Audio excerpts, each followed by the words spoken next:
Good morning, dear students. Today we're going to learn Commercial Subject Group Level 2. Communication Skills, Chapter 5, Meeting.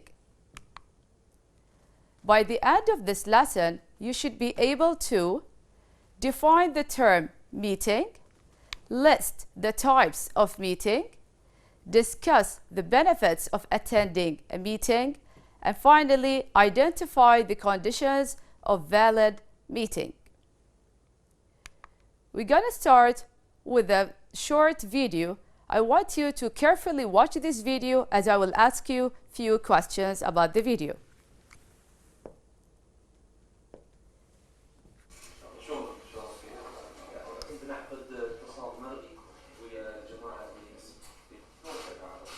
And if you click on that, will be 1 minute. Yes, loud and clear. From Oxford Stadium. And team from Populous from the UK, do you hear us well? Yeah, I'm the managing director of Populous. We'll do quick introductions first. From Oxford Stadium. We've had an extensive trip to London with the entire team, visited a number of key venues here, international sports city. Falls into look at some different venues around the world.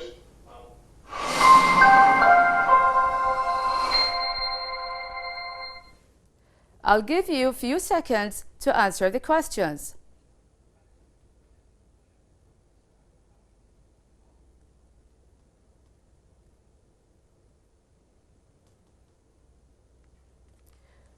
Now we're going to answer the questions. Question 1 says, who was the person? Okay, the person who was started the meeting, which is Sheikh Nasser bin Hamad. Sheikh Nasser. Question 2. How did the member of the meeting knew about the time and place? We have many ways. Either you can say through email, or you can say through notice,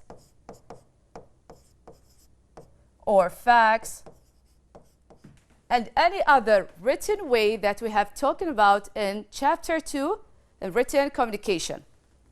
Question 3, what aid have been used? How did they communicate with the person who was overseas?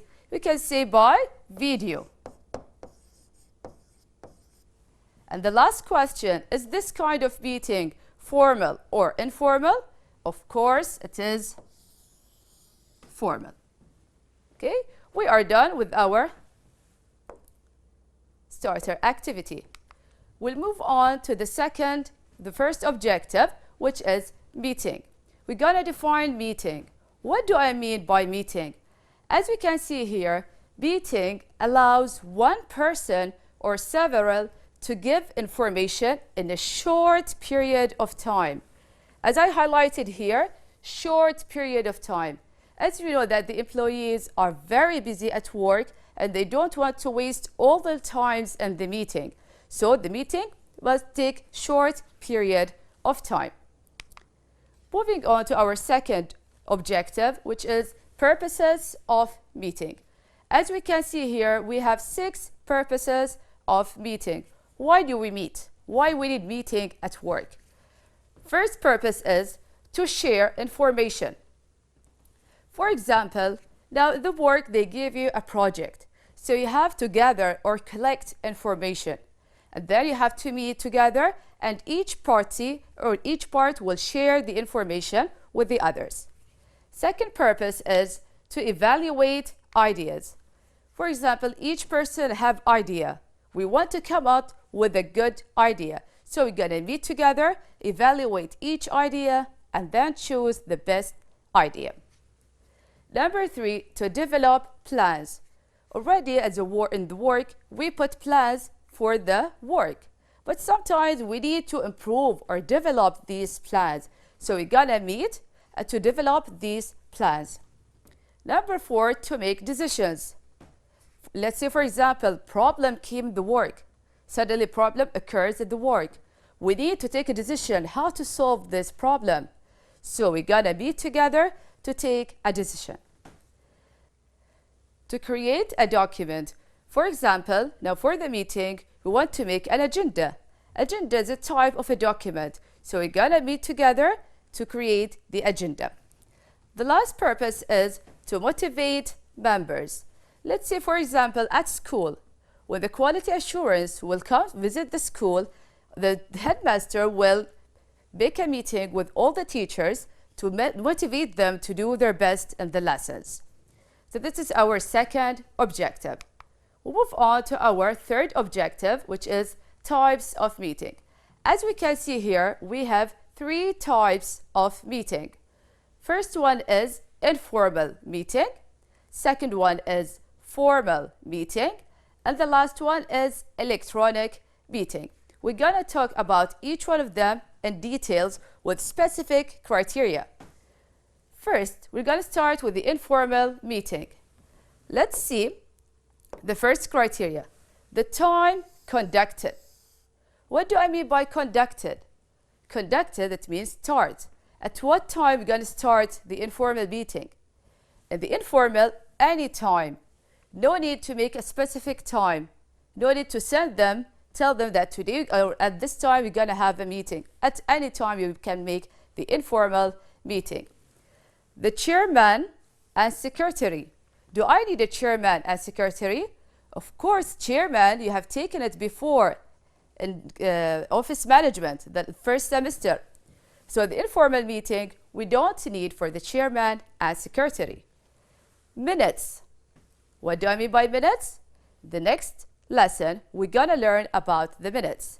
In the informal meeting, no need for minutes. Examples. What are examples of informal meeting?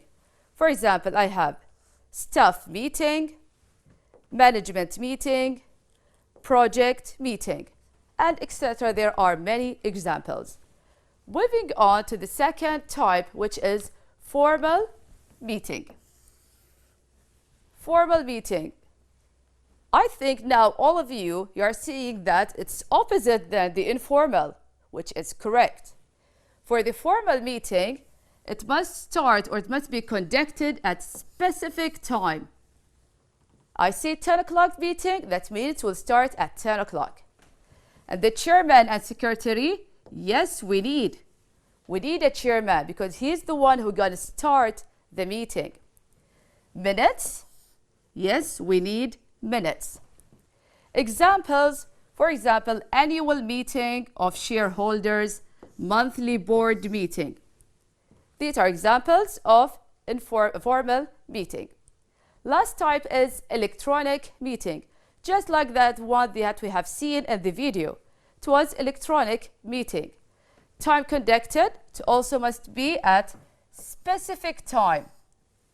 Why had to make it at specific time?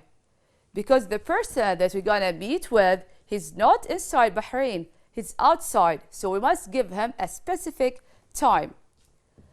Then move on to the definition. What do I mean by electronic meeting? Electronic meeting means that several groups are sitting together or come together to discuss specific topic, but from outside Bahrain.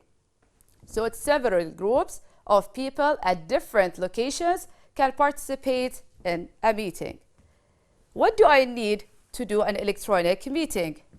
I need audio, video, computer equipment, and electronic writing board. Just write like the board that we are using right now. Examples of it, video and audio conferences. These are the 3 types of meeting. Moving on to our fourth objective, which is benefits of attending a meeting. You as an employee, when you attend a meeting, what benefits you're gonna gain? We have many benefits, but we're gonna focus on 4 benefits. First one, learning more about the colleagues you are with. So when you meet the colleagues or your mates that with you at work, you meet them several, one time, another time, you're gonna learn more about them. You're gonna know them very well. The second objective, or the second benefit, listening to the thoughts and opinions of others. And also, you're going to listen and communicate with the other people. You're going to share with them their idea. The third benefit, communicating with your colleagues and expressing your own ideas. You're going to communicate with them and express your own ideas. The last benefit, which is feeling as a part of a team. And I think that's the most important benefit, because if you feel that you are part of the team, you're going to do your best. You're going to create many ideas. So these are the benefits of meeting. Validity of the meeting. What do I mean by validity of a meeting? Validity means legal. How I can make the meeting legally.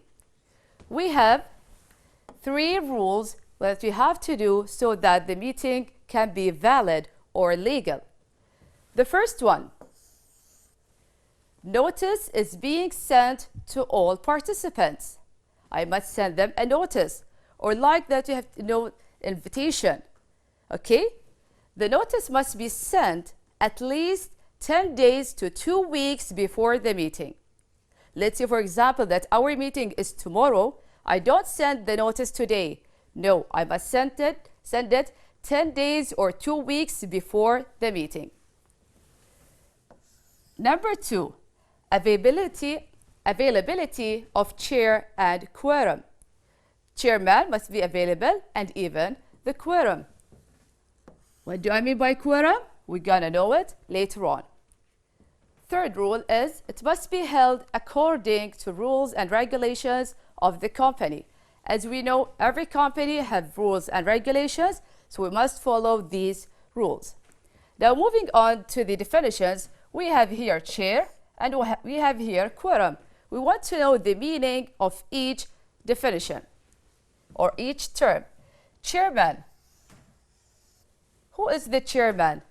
Chairman is the person who manages and controls the meeting. He starts the meeting, he manages it, he controls the meeting.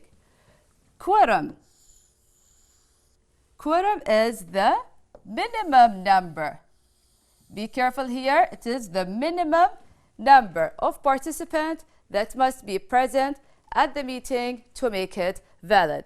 Let's say, for example, our meeting contains 20 participants. 17 of them have attended. Can we start the meeting? Yes, of course we can start. We can start the meeting with these numbers because they are reach the quorum. This is the notice. We're gonna explain it details the next lesson. Just gonna take a look at it right now. This is notice like the memo that we have taken in chapter 2. Okay, here we put the information about the meeting, the place, date, and time. Inshallah, we're gonna talk about it in details, more details, next lesson. Now, I'm gonna ask you 3 questions and false questions. Let's start with question 1. Formal meetings were planned, structured, usually conducted at specific time. True or false? The answer is true. Let's move to the second question. Quorum is maximum number of participants that must be present at a meeting to make it valid. True or false? The answer is false. It must be the minimum number, not the maximum number.